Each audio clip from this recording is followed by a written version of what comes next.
Magmula ngayon, mananatili ka sa loob ng kwarto na to. Lalabas ka lang pagtutunto ng alauna ng gabi para maglinis sa buong bahay at kumain. Nagkakaintindihan tayo? Opo, mahinang sagot nito habang malungkot na nakatingin sa madrasta. At magmula ngayon, ayoko nang marinig pang boses mo. Huwag mong susubukan na tumingin sa akin dahil ayoko makita ang pagmumukha mong yan. Nanggigigil na wika nito. Mabilis nagyoko ng ulo si Lexi upang di na magalit pa sa kanyang mama Cynthia niya. Pagyoko nito ay magkasunod na tango ang ginawa ng bata na siyang kinasiya ni Cynthia. Tuwing nakikita ni Cynthia ang mukha ni Lexi, naaalala niya ang mukha ni Liza, ang ina nito. Si Liza, pinsang buo niya sa mother side. Simula bata pa sila, kay Liza ng lahat ng atensyon. Lalo lumaki ang galit niya sa ina ni Lexi nang ito ang piliin ng kaibigan nilang si Mariano. Hindi lingid sa kalaman ng dalawa, palihim niyang minahal si Mariano. Halos gumuho ang mundo ni Cynthia na magpakasal ang dalawa, kaya gumawa siya ng paraan para masira ang pagkasama nila. Nagkataong ayaw ng mana ni Mariano kay Liza dahil sa malaking agwat ng estado nila sa buhay.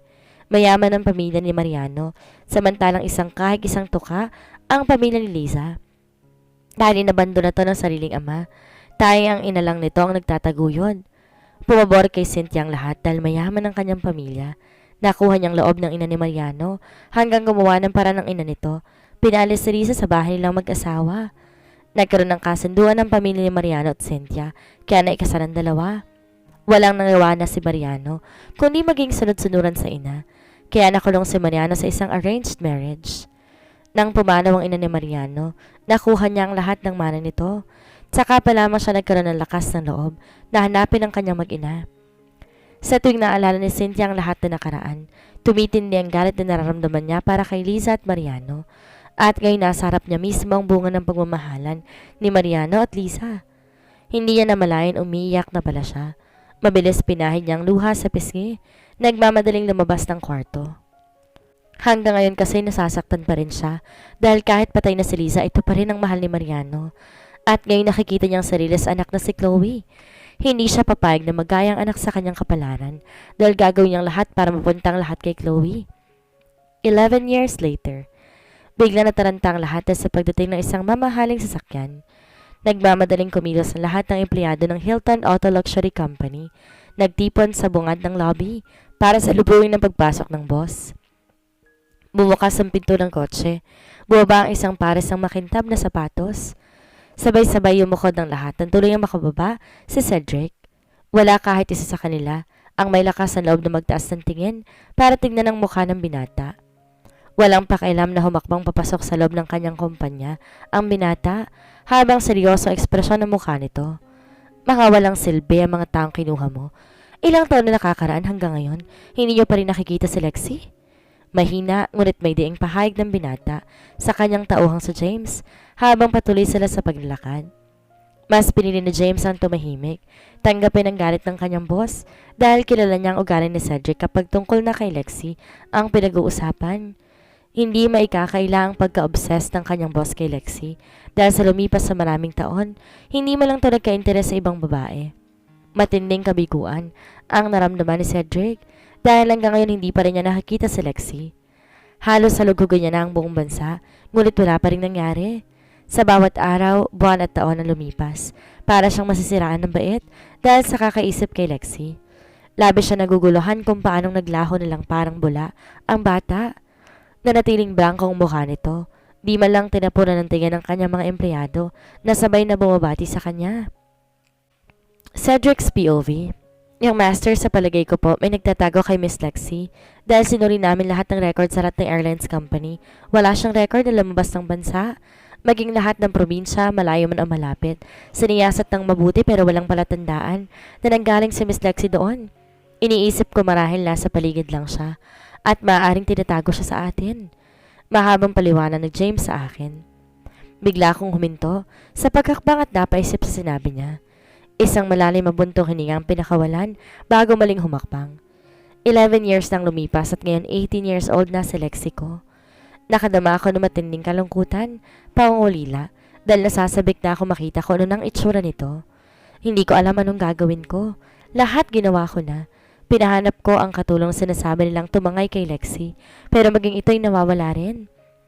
Nakausap ko ang pamilya ng katulong ngunit maging sila'y walang alam sa akin naroroonan nito dahil matagal na rin nilang hinahanap ang babae. Pinasubaybayan ko ang stepmother ni Lexi ngunit wala man lang kahinahinala sa naging kilos ito.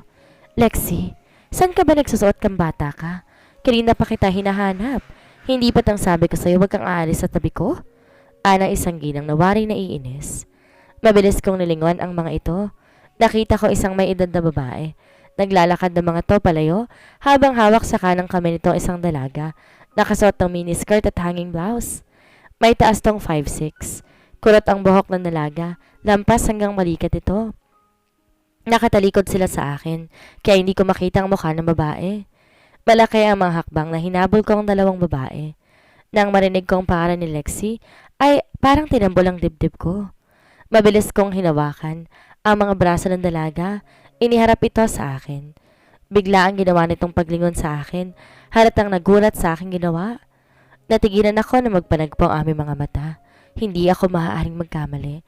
Kahit ilang taon ang lumipas, hindi ko makakalimutan ang luntian nitong mga mata. Nakaramdam ako na matinding katawaan dahil sa wakas, nahanap ko ng babaeng kitagal kong hinanap. Pero bakit ganon? Hindi umabot sa puso kung kasiyang nararamdaman ko. Bakit parang may kulang? Bakit parang dito kilala ng puso ko? Lexi? Di makapaniwalang tanong ko sa kanya habang nakatitig sa mga mata nito. Sir, bakit po? May problema ba? Naguguluhang tanong nito habang nakatitig sa aking mukha. Bagya pang hinila ang kanyang mga braso na tinatakot sa akin. Higit ko itong bigla at saka niyakap na mahigpit. Wala akong pakialam sa mga tao na nasa aking paligid dahil ang mahalaga ngayon sa akin si Lexi. Saglit ko itong nalayo sa aking katawan bago tinitigang mabuti ang kabuuan nito. Napakalaki na ng pinagbago ni Lexi.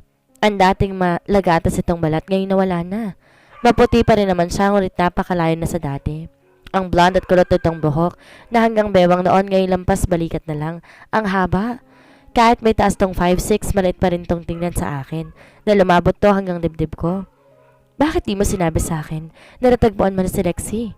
Galit kong tanong sa stepmother nito. Pasensya na iho, kailangan kong itago si Lexi para sa kanyang kaligtasan. Paliwanag sa akin ito. Halatang kinakabahan marahil dahil sa matapang na ekspresyon ng aking mukha. Sweetheart, kitagal kitang hinanap. Sa loob ng 11 years, hindi ako sumuko at ngayon masaya ako dahil natagpuan kita. Madamdamin kong pahayag bago muli itong niyakap na mahigpit. Nagtaka ako na wala ako narinig na anumang sagot mula dito kaya kinalas ko ang pagkakayakap sa kanya. Sweetheart, hindi ka ba masaya na magkita akong muli? Nakalimutan mo na ba ako? Malungkot kong tanong sa kanya. Masaya ako dahil sa wakas nasa harapan na kita.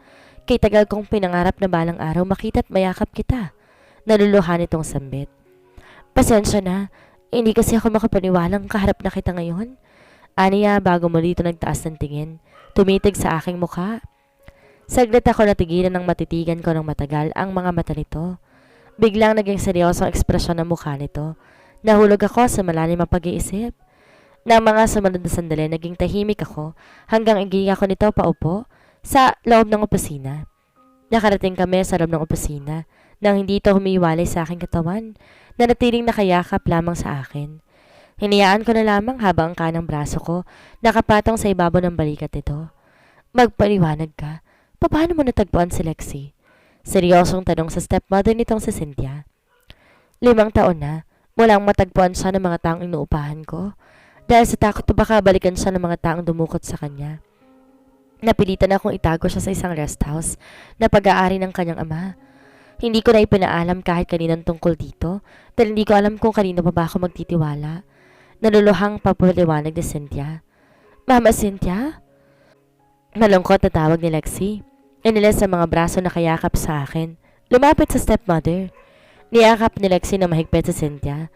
Maging ito'y naluluhan na rin. Maaari ka nang umalis at iwan si Lexi sa akin. Seryoso kong utos kay Cynthia. Biglang nagangat ng mukha ang dalawa. Sabay na tumingin sa akin. Tila hindi makapaniwala sa aking sinabi. Did you hear me right? You can leave now at manatili ka sa aking tabi, Lexi. Seryoso kong wika. Habang matamang nakamasid sa mukha ng dalawang babae sa aking harapan. Pero, pasensya na pero hindi ako sanay sa malayo sa aking mama. Kaya hayaan mo muna ako magstay sa bahay ng kahit isang araw lang. Ani Lexi na may halong pakiusap sa tinig nito. Saglit ako natahimik at pagkatapos ng ilang segundo, nagpakawala ako ng isang malalim na buntong hininga. Okay, susunduin kita bukas ng umaga. Sabi ko kaya nagliwanag ang mukha ni Lexi. Aalis na kami. Bukas na lang tayo magkita. Malambing na. Nagpaalam si Lexi bago lumapit sa akin. Humalik siya sa pisiko pero bakit ganon? Wala ako makapana namang damdamin para sa dalaga. Hindi ko na malayan nakaalis na palang dalawa sa aking harapan dahil nanatili pa rin akong tulala. Tinignan ko ang orasan sa aking bisig at 6:30 na pala ng hapon. Isang oras na pala ako nakatulala. Maraming tumatakbo sa aking isipan at labis akong naguguluhan. Inayos ko ang mga gamit sa ibabaw ng aking table. Dinampot ko ang aking cellphone bago tumayo mula sa aking swivel chair. Mabilis naman lumapit si James. Kinuha ang aking attache case. Nanatili lamang sa aking tabi. Habang naglalakad kami patungong elevator. Yang master, wag po sanang sasama ang inyong loob. Ngunit hindi magandang pakiramdam ko sa nakilala nating babae bilang si Miss Lexi. Magarang napahayag ito sa akin. So hindi lang pala akong nakapansin. Maging si James din. Matagal na sa akin si James at sa mga panahong yung nakilala ko si Lexi ay si James ang isa sa mga saksi na makipagkasundo ako sa batang iyon. Kaya alam ko na maging ito hindi nakakalimutan ang magandang bata na yon.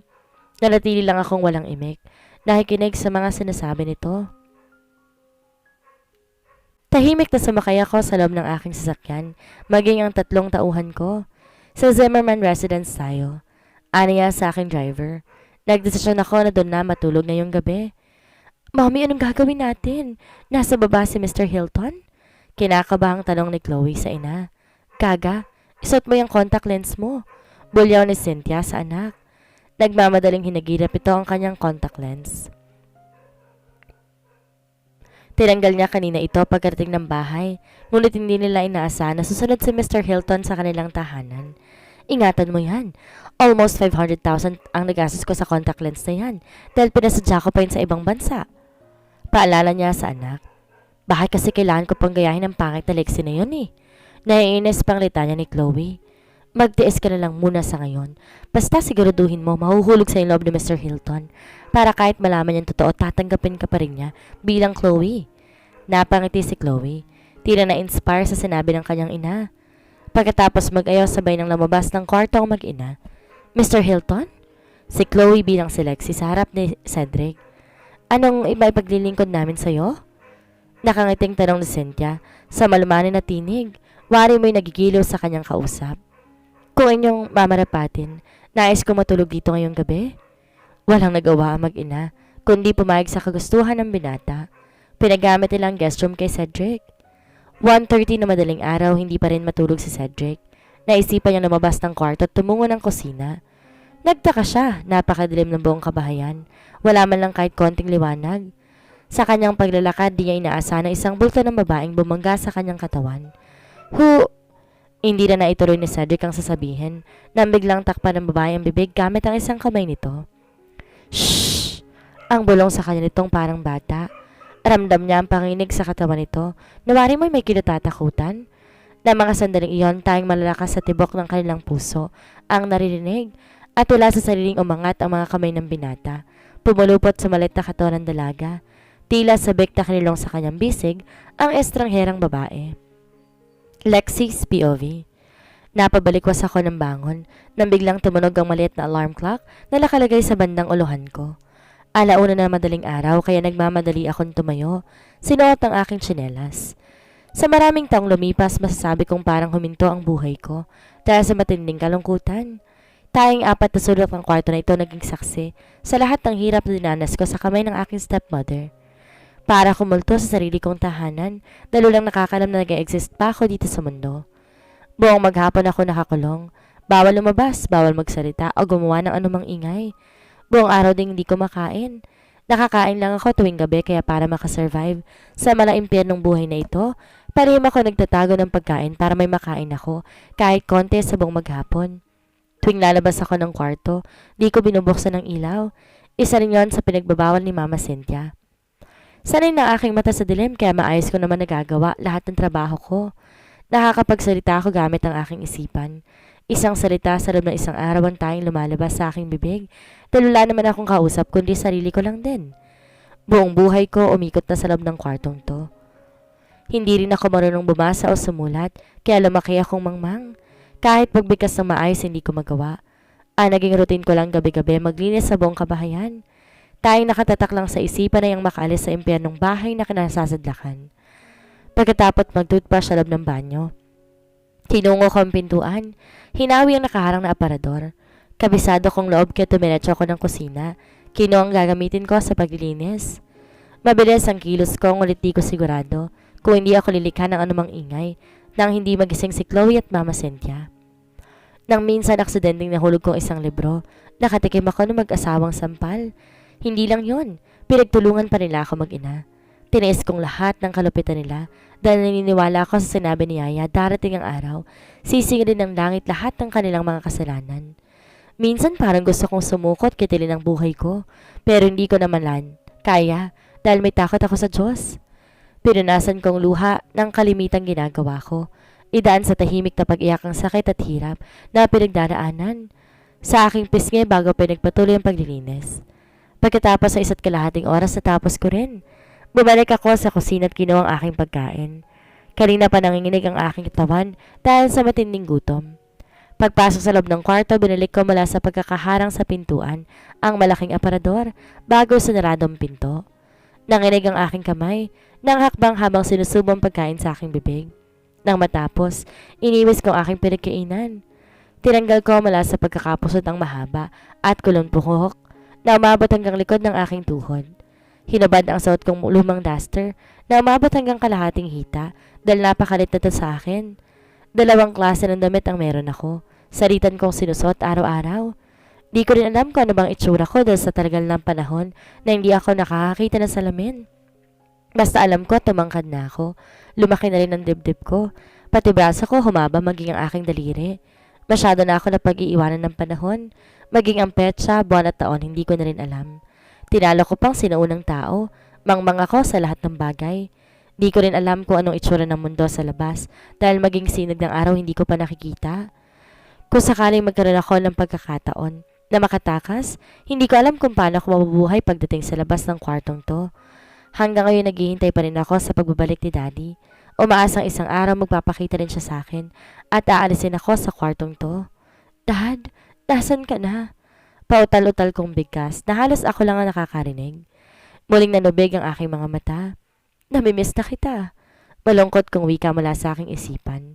Muli, dumalo ang masaganang luha sa aking mga mata dahil naliwan na naman ang masayang alaala naming mag-ama.